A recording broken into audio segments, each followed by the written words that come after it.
Hello friends, hope all of you doing well. आज हम लोग जो एनसीईआरटी सीरीज़ की डिस्कशंस कर रहे हैं उसमें आज चैप्टर 4 पढ़ेंगे, क्वाड्रेटिक इक्वेशंस। देखिए बॉयज़, क्वाड्रेटिक इक्वेशंस बहुत इजी लगती है हमें। हमने 10th क्लास में बहुत अच्छे से पढ़ी हुई है क्वाड्रेटिक इक्वेशंस, बट इसके जो क्वेश्चंस पूछे जाते हैं थोड़े से कम्प्लेक्स करके, वो इसी चैप्टर्स में से कहीं ना कहीं पूछे जाते हैं। और आपने क्या करना है, इस चैप्टर्स में थोड़ा सा आपने डिटेल में पढ़ लेनी चीज़ें, हर चीज़ को थोड़ा थोड़ा टच करते जाना है। मैं आपको जो रेलिवेंट है यूपीएससी और स्टेट सिविल सर्विसेज के रिगार्डिंग वहाँ पे फोकस करवाऊँगा। आप मेरे साथ बने रहो। और इस वीडियो को अगर आपको कोई वैल्यू एडिशन हो रही है आपकी स्टडीज़ में, तो आप प्लीज़ इसे लाइक करो और कमेंट करके बताओ मुझे कि कैसा है। मुझे मोटिवेशन मिलेगी वीडियोस आपके लिए रोज़ लाने की। ओके गाइस, तो आज हम लोग विदाउट वेस्टिंग योर टाइम, मैं थोड़ा सा इसको आपके लिए करना चाहता हूँ स्टार्ट। देखिए, क्वाड्रेटिक इक्वेशन लास्ट टाइम हम लोगों ने पढ़ा था कि पॉलिनोमियल्स क्या होते हैं। पॉलिनोमियल्स हमने पढ़ा था ना, पॉलिनोमियल्स क्या होते हैं। ये पॉलिनोमियल्स की ही फॉर्म है। ये मैंने आपको बताया था कि एक लीनियर पॉलिनोमियल होता है, एक क्वाड्रेटिक पॉलिनोमियल होता है, एक क्यूबिक पॉलिनोमियल होता है। ये है हमारा क्वाड्रेटिक पॉलिनोमियल, जिसमें क्या होता है, क्वाड्रेटिक पॉलिनोमियल क्या पहचान होती थी, जिसमें डिग्री ऑफ फ्रीडम क्या होती है, 2 होता है। मतलब जो हमारी ax के प्लस bx प्लस c की फॉर्म थी, इसमें डिग्री ऑफ फ्रीडम कितना है, पावर कितनी है, 2। तो ये इक्वेशन को अगर हम इक्वेट कर दें ज़ीरो से, मतलब इक्वल कर दें ज़ीरो से, तो वो हमें क्या मिलेगी, क्वाड्रेटिक इक्वेशन। कब? जब एक सेकंड, जब इस फंक्शन को, इस पॉलिनोमियल को, जो क्वाड्रेटिक पॉलिनोमियल है, इसको हम इक्वेट कर देंगे किससे, ज़ीरो से, वो हमारी क्वाड्रेटिक इक्वेशन की बन जाएगी, provided A not equal to zero. क्योंकि जब ए इक्वल ज़ीरो हो जाएगा यहाँ पे, तो ये टर्म पूरी ज़ीरो हो जाएगी। ये बन जाएगा फंक्शन हमारा बी एक्स प्लस सी, जो कि लीनियर पॉलिनोमियल बन जाएगा। इसको याद रखना, A not equal to zero is a condition. ये आपको कहीं ना कहीं एमसीक्यूज में पूछे जा सकते हैं, जो स्टेट सिविल सर्विस के एग्ज़ाम है। उस यूपीएससी में भी इसका, आजकल यूपीएससी अपना पैटर्न थोड़ा चेंज कर रही है। आपको पता होगा, जो लोग पेपर दे रहे हैं, हमें तो इस प्रोसेस में 7-8 साल हो गए हैं लगातार, कि यूपीएससी का छोटी छोटी चीज़ों पे बच्चों को फेल कर रही है। सी सेट में मेनली, सी सेट डिसाइडिंग फैक्टर हो गया बॉयज़ एंड गर्ल्स। इसलिए मैं आपको कहना चाहता हूँ कि आप एनसीईआरटीज़ को अवॉइड मत करो। तो विदाउट वेस्टिंग योर टाइम, मैं थोड़ा सा जल्दी से चलूँगा। आप इस पूरी जो एक्टिविटी है, इसको समझने की कोशिश कर लो। क्या बोलता है, suppose a charity trust decide to build a prayer hall having carpet area of 300 square metre. मतलब इसने हमें एरिया दे रखा है 300 स्क्वायर मीटर, ठीक है। आगे इसने बोला है with its length 1 metre more than twice its breadth. देखो, हमें इसे कैसे निकालना है। एक रेक्टेंगल लिया हमने, इसने बोला हुआ है, यहाँ पे देखना, ध्यान से पढ़ना इसको। इट्स लेंथ, ये 300 मीटर का, स्क्वायर मीटर का हमें एरिया दे रखा है इसने, किसी भी रेक्टेंगल का। इसकी जो लेंथ है, ये वाली लेंथ, ये बोल रहा है कि इसकी जो ब्रिथ है इससे 2 गुना ज़्यादा है और 1 मीटर ज़्यादा है। मतलब अगर हम x कंसीडर कर लें इसकी ब्रेथ, तो लेंथ कितनी है, 2 गुना ज़्यादा और 1 मीटर ज़्यादा प्लस, ठीक है। यही इसने यहाँ पे डिफाइन किया हुआ। इसको थोड़ा सा फिर से देख लेना एक बार रिवाइज करके।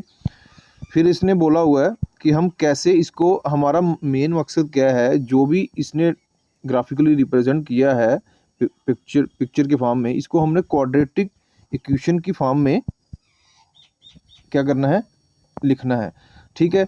हमें पता है एरिया रेक्टेंगल का एरिया कितना होता है, हमें पता है, लेंथ इंटू ब्रेड्थ।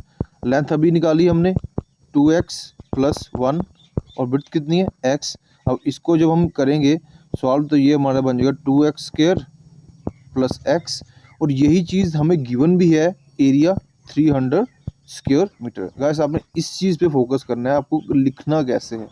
जो भी आपको चीज़ दी गई है, इंफॉर्मेशन जो वर्ड्स के फॉर्म में दी गई है, उसको आपने किसके फॉर्म में लिखना है, क्वाड्रेटिक इक्वेशन के फॉर्म में। तो ये हमारा क्वाड्रेटिक इक्वेशन किस तरह से बन जाएगी, जो हमने वही सॉल्व किया, -300 इज इक्वल टू 0, ये हमारी बन गई। इसको फर्दर हम आगे जिस तरह का ये क्वेश्चन हमसे पूछा जाएगा कि हमें x की वैल्यू निकालनी है, कितनी उसकी लेंथ है, कितनी ब्रेड्थ है, वो हमें निकालनी, वो हम क्या निकाल लेंगे, वाज यूजिंग फैक्टराइजेशन मेथड से कर लेंगे, या फिर हम इसका जो ट्रेडिशनल मेथड होते हैं उससे हम x की वैल्यू निकाल लेंगे, और x की वैल्यू अगर निकल जाएगी तो हम यहाँ पुट कर देंगे और हमारी ब्रेड्थ निकल जाएगी, और 2x + 1 पुट करेंगे तो हमारी ये हमारी लेंथ निकल जाएगी।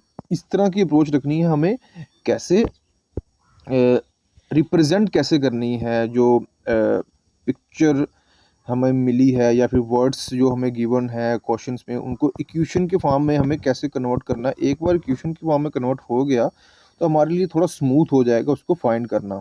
यही है, आगे थोड़ा सा आप रीड कर लेंगे, ये किसी काम की नहीं है कि किसने फाइंड किया ये व्हाटएवर, बट आप थोड़ा सा इसको देख लेना कैसे किया हुआ है।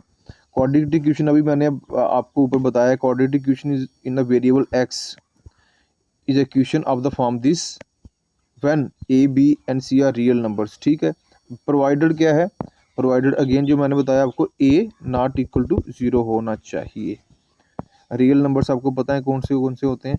अब देखो इसी को इन्होंने क्या किया हुआ, मैंने हमारा फोकस क्या है, रिप्रेजेंट कैसे करना है, जो वर्ड्स हैं हमारे मेन प्रॉब्लम बच्चों को यहीं पे आ रही है। आगे सॉल्व यार बच्चा कर लेगा, जो यूपीएससी की प्रिपरेशन कर रहे हैं, जो ग्रेजुएट बच्चे हैं, सॉल्व तो कैलकुलेशन तो वो कर लेंगे, थोड़ा सा उनको थोड़ा प्रैक्टिस करनी पड़ेगी, लेकिन आपको रिप्रेजेंट कैसे करना है, ये बहुत बड़ा एक ऑब्स्टेकल रहता है स्टूडेंट्स के लिए। ये इस एग्जाम्पल को दोनों को आपने करना है।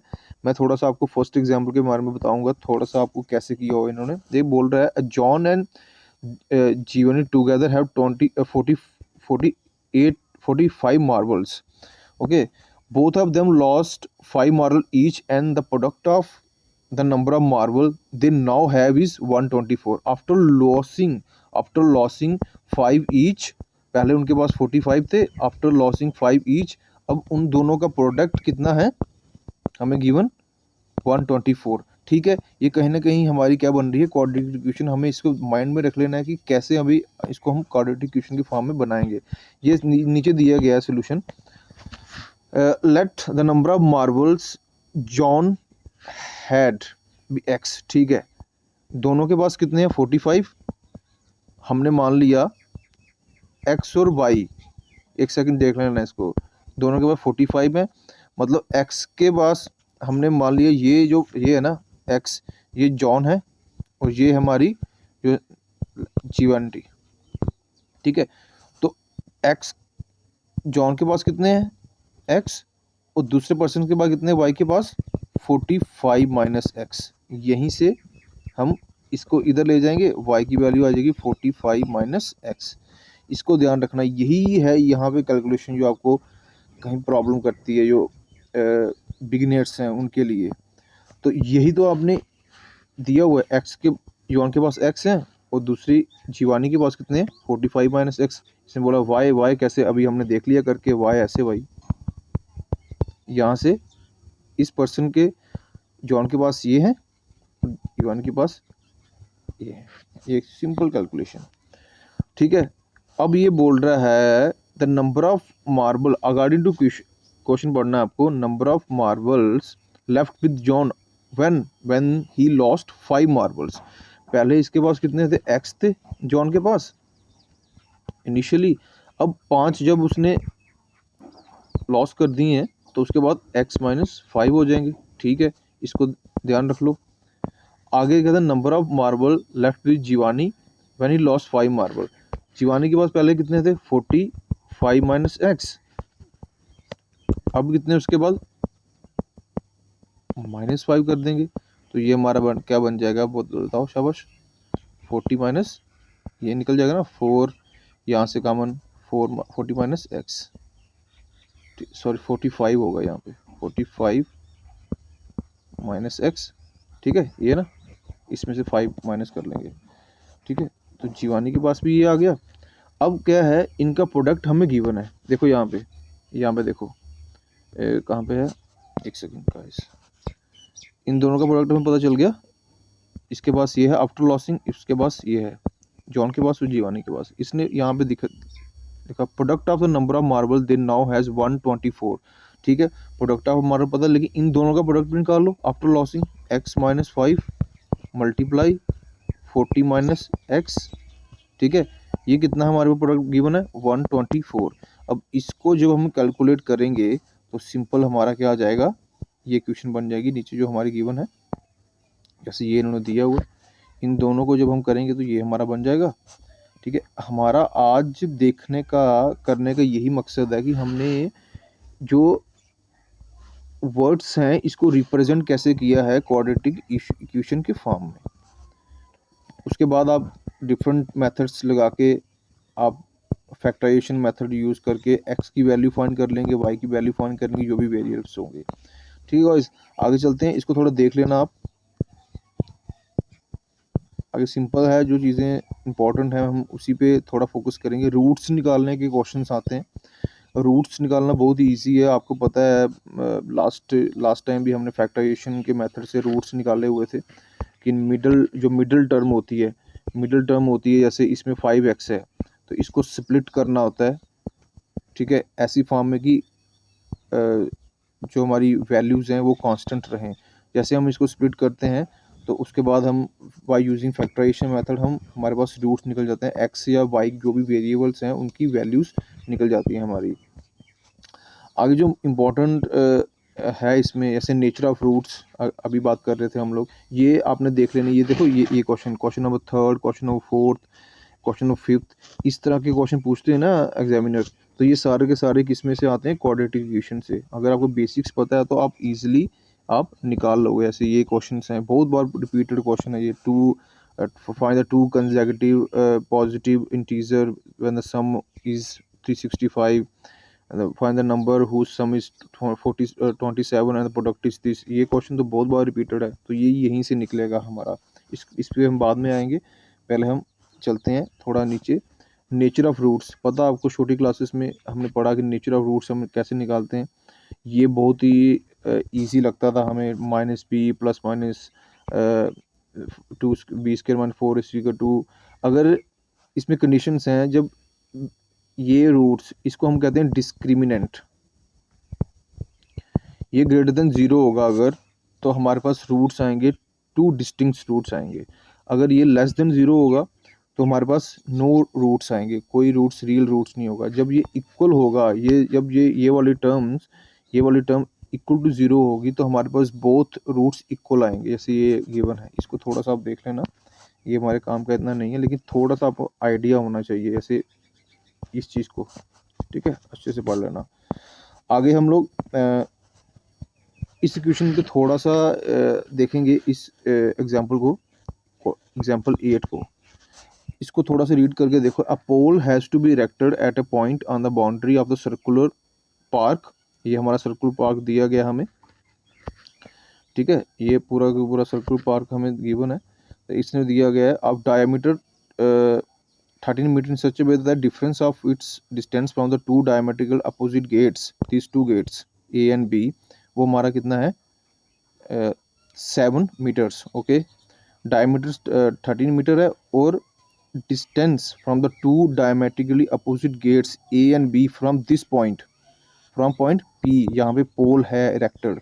तो ये हमारा क्या है, मतलब A P minus B P, हमारे पास जो डिफरेंस है वो हमारा गिवन गया 7 मीटर का। आगे हम देखेंगे कैसे किया हुआ है इन्होंने।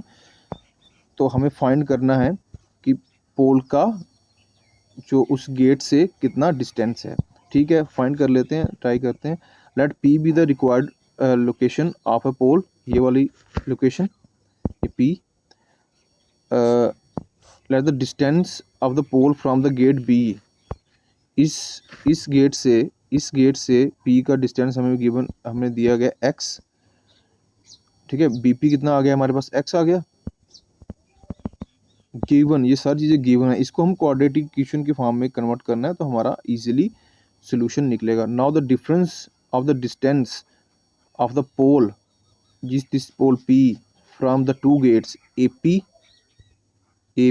यहाँ से और BP इस 7 मीटर जो आगे हमने निकाला है, तो AP कितना निकल जाएगा हमारे पास, अगर AP माइनस BP 7 मीटर है तो AP कितना हो जाएगा, BP हमें गिवन है पता है कितना है x, ये 7, और AP कितना आ जाएगा हमारे पास x प्लस 7। ये कैलकुलेशन है गाइस, ये जो इसने निकाली हुई है।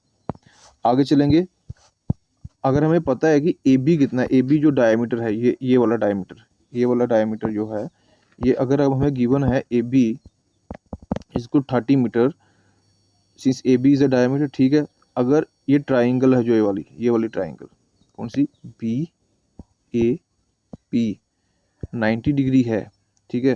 तो अकॉर्डिंग टू पाइथागोरस थ्योरम में आपको पता है क्या होता है, AP का स्क्वायर प्लस BP का square is equal to AB का स्क्वायर। सारी की सारी वैल्यूज हमने क्या करनी है, इसमें डाल लेनी है, डाल ली भाई। AP अभी फाइंड किया हमने, ठीक है। AB एक सेकेंड, AB हमें पता है 13 और BP हमें निकालना है। बस इसको थोड़ा सा सॉल्व करके देखो क्या आ रहा है। आफ्टर सॉल्विंग दिस इक्वेशंस हमारे पास क्या आ जाएगा, ये इक्वेशन बनेगी ये वाली। After calculation, little bit calculation, ये इक्वेशन बन जाएगी। अब हमने फाइंड क्या करना है कि जो डिस्क्रिमिनेट है, जो हमारा B² माइनस 4AC है, वो क्या ग्रेटर है 0 से या फिर बड़ा है या इक्वल है। और इस फार्मूले को यूज़ करके, जैसे B यहाँ पे क्या है, B यहाँ पे क्या है इस इक्वेशन में, A 1 है, B हमारा 7 है और C हमारा क्या है 60 है। तो यही चीज़ हम डाल देंगे B² माइनस 4AC में डाल के देखेंगे, और जब हम डाल के देखेंगे तो हमें दिखेगा ये 289 आ रहा है, तो मतलब ये हमारा ग्रेटर है। जब ग्रेटर होगा इसका मतलब क्या होगा, हमारे पास क्या बनेंगे, 2 रियल रूट्स, ऊपर हमने पढ़ा 2 real roots. After solving this equation by putting on minus B plus minus B² minus 2AC 4AC sorry by 2A, इसमें जो हम फाइंड करेंगे इसमें डाल के, तो हमारे पास क्या आ जाएंगे, x की 2 वैल्यू आ जाएंगी। x की वैल्यू आ जाएगी 5 और x की वैल्यू आएगी हमारे को 12। और हम आगे फाइंड करेंगे कि डिस्टेंस जो भी होता है वो नेगेटिव नहीं होगा, तो हमारे पास x की वैल्यू कितनी आ जाएगी, जो हमें रिक्वायर्ड है 5। तो हम क्या कहेंगे लास्ट में, जो हम वैल्यूज़ जहाँ पे BP है हमारा, वो हमारा कितना आ जाएगा 5, और हम बोलेंगे pole has to be erected on the boundary of the park at a distance 5 metre from the gate B and 12 metre from the gate A। यही तो हमें निकालना था। यहाँ से इसका डिस्टेंस कितना है, देखो BP x, ये हमारा x था, और हमारा जो AP था x प्लस 7, इसमें पुट कर देंगे वैल्यूज, तो हमारी दोनों वैल्यूज निकल जाएंगी। तो यही मेथड से थोड़ा बहुत आपको आगे चलना है कि कैसे हमें करना होता है गाइस। तो आज के लिए हम इतना ही रखेंगे। अगर तो आपको ये सीरीज़ अच्छी लग रही है, आप हमें लाइक करके बताओ, कमेंट करके बताओ, और अपने जो स्टूडेंट्स हैं जो CSET से रह रहे हैं उनको बोलो भाई इसको सब्सक्राइब करो। अगर आप हमें सब्सक्राइब करोगे, लाइक करोगे, तो एक मोटिवेशन रहेगी मेरे लिए, मैं रेगुलर वीडियोस आपके लिए इस तरह की जो बेसिक्स चीज़ें लाऊं। आने वाले दिनों में हम लोग और कुछ चीज़ें मैं ट्राई करूंगा, मेरे पास भी कुछ टाइम नहीं होता है, मेरी थोड़ी जॉब है। तो अगर आप हमें सपोर्ट करोगे तो थोड़ा मोटिवेशन आएगी, तो मे बी मैं रेगुलर नहीं, हफ्ते में 3-4 दिन आपके लिए कुछ ऐसी वीडियोस लाऊंगा जो एक वैल्यू एडिशन होंगी आपकी ओवरऑल स्टडीज़ में। Thank you guys, thank you very much for listening.